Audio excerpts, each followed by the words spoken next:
Hi there, this is Adam from Where There's a Williams, There's a Way. If you enjoy these videos, please give it a thumbs up and subscribe to my channel. If you have a suggestion for a book that you think that I should do for a read aloud, please email adamwilliamsteacher@gmail.com. This week, we do have a book that was recommended by Stella June in Des Moines, Iowa. The book is called What Miss Mitchell Saw by Hayley Barrett and illustrated by Diana Sudica. Let's get started.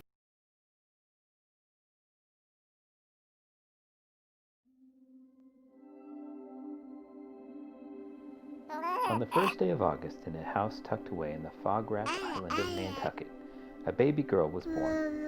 Like all babies, this baby was given a name. Her parents whispered it to her like a gentle breeze, Mariah.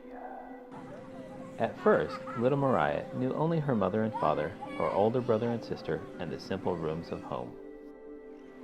But as she grew, Mariah came to know her island.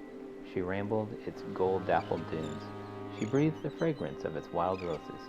She listened to the creak of whale ships coming to harbor, laden with heavy barrels and homesick boys. She knew the ships by name. The Independent, the Washington. Mariah lived near town and often walked the long hill of Main Street, down to the crowded wharves and back up toward the grand brick edifice of the Pacific Bank. Along the way, she passed the bustle of many shops. She knew the shopkeepers by name. Polly Burnell, Betsy Carey, Eliza Riddell. At home, Mariah was trusted with tasks large and small. Schoolwork did not always come easily, but she studied with determination. Mother took note of Mariah's steady ways. When her husband sought someone to assist him as he observed the night sky, Mother said to Mariah, "Thee is the one to help, Father." So Mariah and her father climbed up the steep attic stairs to the walkway on the rooftop, high above Nantucket town. Together, they gazed at the night sky that cupped their island like a vast black bowl. Father taught Mariah to use a telescope. He taught her to sweep the sky carefully, bit by bit, as thoroughly as she would sweep a room for Mother. He liked to say, "Thee must wonder, thee must watch closely, then thee will see and know for thyself." Mariah watched and she wondered. She saw for herself and was captivated. From then on, night after night, Mariah swept the sky. She made fast friends with stars that shone as if punched into the black with a whalebone needle. Polaris, Regal, Spica. She observed planets that glowed as steadily as whale oil lamps. She knew the planets by name. She marveled at the celestial phenomenon that was arched overhead like a whale's sparkling splash. She knew the phenomenon by name. Aurora Borealis, eclipse, meteor. Ship captains, home for a while from their whaling, relied on the Mitchells to help them navigate. They brought chronometers, costly timepieces made to withstand ocean voyages, to the little house on Vestal Street. By her father's side, Mariah learned to rate the chronometers. Using a sextant and careful calculation, she determined their accuracy so that sailors at sea might establish their position and, when their arduous work was at an end, set a course toward family in Nantucket town. Mariah knew the whalers by name. For a while, Mariah was a teacher, but she intended to advance her own education too. So she became a librarian. Her quiet hours at the Athenaeum were devoted to the study of advanced mathematics and celestial navigation. Via Lactea, or the Milky Way, the Perseids. And year after year, when day was done and darkness settled over Nantucket, Mariah climbed the steep stairs to her rooftop to sweep the sky. One clear October evening, Mariah saw something new, a nameless patch of light, bright and blurry, not far from familiar Polaris. A comet. She hurried to tell her father. "My Mariah," he exclaimed, "thee must tell the world." The letter, bound for Boston, took 2 long days to leave stormy Nantucket. Half a world away, other stargazers scoured the skies. The King of Denmark had pledged a gold medal to any astronomer who discovered a new comet with a telescope. Finding one of these hurtling chunks of ice and gas was a rare feat, and many hoped to win gold and glory. In a grand observatory in Rome, an astronomer priest spotted the same bright bit of light. He immediately sent word to claim the medal. But Mariah had seen the comet first. The letter from Nantucket, dated 2 days before the priest's sighting, slowly made its way across the ocean. It passed, hand to hand, from the astronomers of Harvard College to the astronomers of England to the astronomers of Denmark.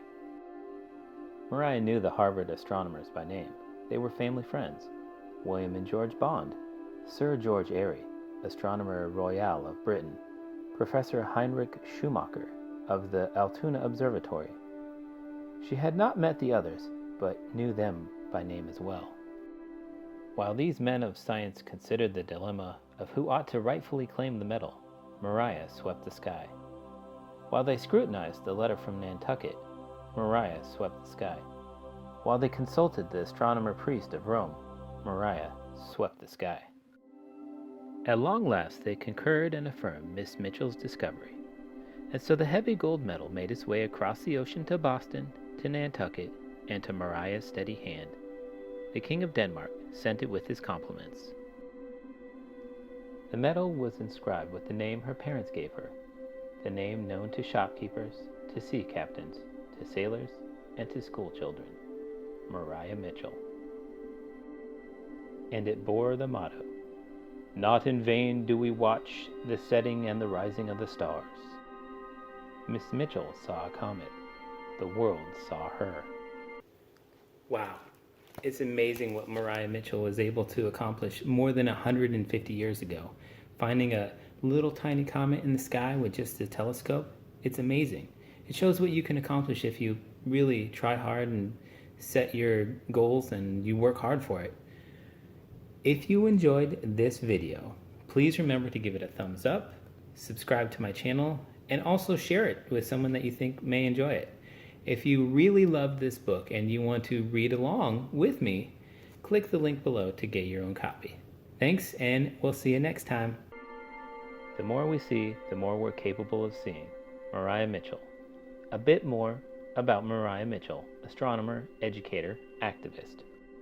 The comet 29-year-old Mariah Mitchell found at 10:30 p.m. on October 1st, 1847, is still known as Miss Mitchell's Comet. Father Francesco de Vico, head astronomer of the Vatican Observatory, identified the same comet on October 3rd, 1847.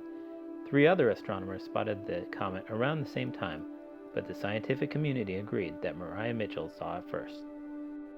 Ms. Mitchell's Comet, official astronomical name C1847T1, is a non-periodic comet, which means the shape of its orbit indicates that it will never return to our solar system.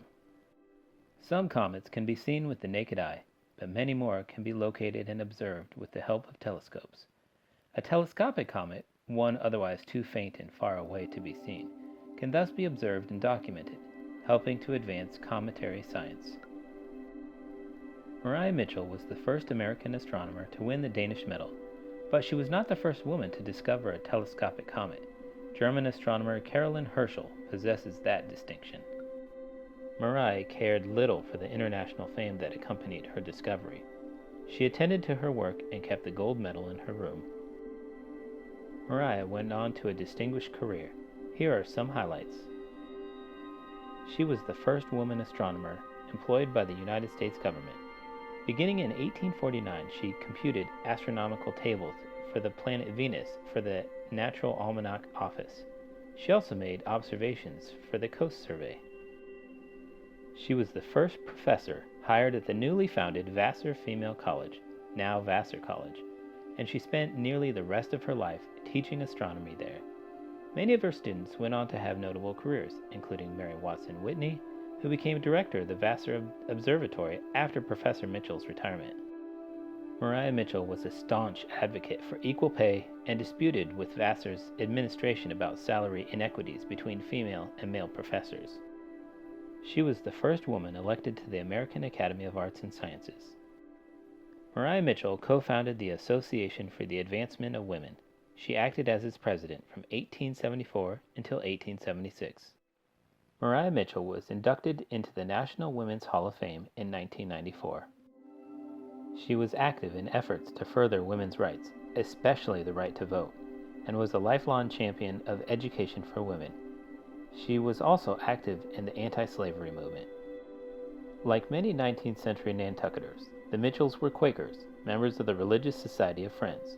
The Quaker values Mariah Mitchell learned at home and in her community: independent thought, diligence, equality of education for boys and girls, and universal human dignity, prepared her to both pursue a remarkable career and to advocate for the rights of others. At that time, some Quakers adopted a plain style of speech to reflect their belief in the equality of all people. They avoided the use of titles and addressed others by name or as thee and thou. Although Mariah Mitchell eventually left the Society of Friends, she employed plain speech, especially with family members, for the rest of her life. Contemporary Quakers continued to affirm the same values. Mariah did not have children of her own, but she was a devoted aunt to her nieces and nephews and a trusted friend to many young people. One of Miss Mitchell's Vassar students named her daughter Mariah Mitchell Champney in admiration of her professor and friend. The Mitchell crater on the moon is named for her, as is asteroid 1455 Mitchella. Mariah Mitchell died on June 28, 1889, at the age of 70. She is buried near where she was born, under the vast black bowl of stars on her quiet island of Nantucket. A note from the author. I live in Massachusetts, so I've been able to visit Nantucket, Mariah Mitchell's island birthplace. Wild roses still scent the breeze, the dunes are still dappled with gold, and thanks to curator Jason Leonardo Finger, the Mitchell House on Vestal Street still feels like a happy home. The house is a museum now, part of the Mariah Mitchell Association. Visitors can peek into the bedroom where Mariah was born and peer up at the roof walk where she helped her father sweep the skies. Every August 1st, the celebration of Mariah Mitchell's birthday, her royal medal is put on display there for all to admire. I wish I could remember when I first heard of Mariah Mitchell. I expected